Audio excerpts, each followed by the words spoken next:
since apparently you're my boss now. Nathan Warner. And Serena, don't hit any more cars on company time. The first day working for Nathan was a nightmare. I sat at my desk trying to figure out his calendar system, which looked like someone had thrown appointments at a wall to see what stuck. 3 meetings were scheduled for the same time slot, and one just said Suarez, usual place, with no other information. I knocked on his door and he didn't even look up. What? You have 3 meetings at 2 o'clock. Cancel 2 of them. Which 2? The unimportant ones.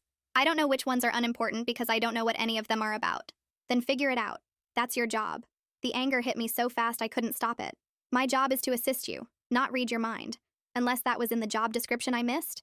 He finally looked up and his expression was completely blank, like he was staring at a wall instead of a person. Suarez is priority. Cancel the others. And where's the usual place? If you can't handle basic tasks, maybe this position isn't right for you. I walked straight up to his desk because I was done with this already. If you can't give basic information, maybe having an assistant isn't right for you.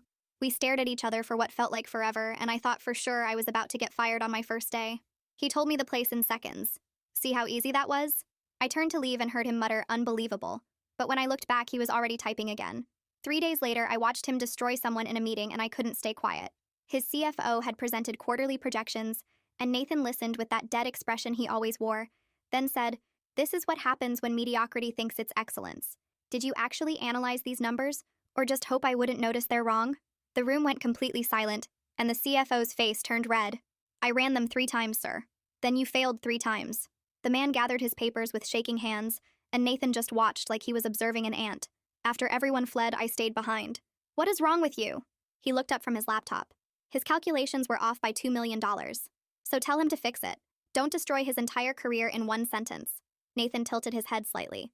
"He should be grateful I'm only questioning his competence and not his integrity." "You think that's better? You basically called him stupid and worthless." "I called his work inadequate because it was." "You're unbelievable. Do you actually not understand how cruel that was? Or do you just enjoy watching people feel small?" He stood up and walked around his desk, stopping way too close to me. "I don't pay people to have feelings. I pay them to be competent. You pay them to be human beings doing a job, not machines programmed for perfection.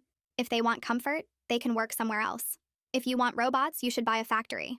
We were practically nose to nose now, and I could see something flash in his eyes that might have been anger, or might have been something else entirely. "You've been here 3 days and you think you can tell me how to run my company?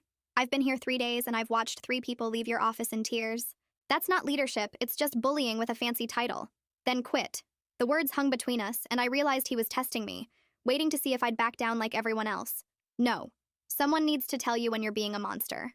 Apparently that's part of my job now, too." He stepped back and returned to his desk.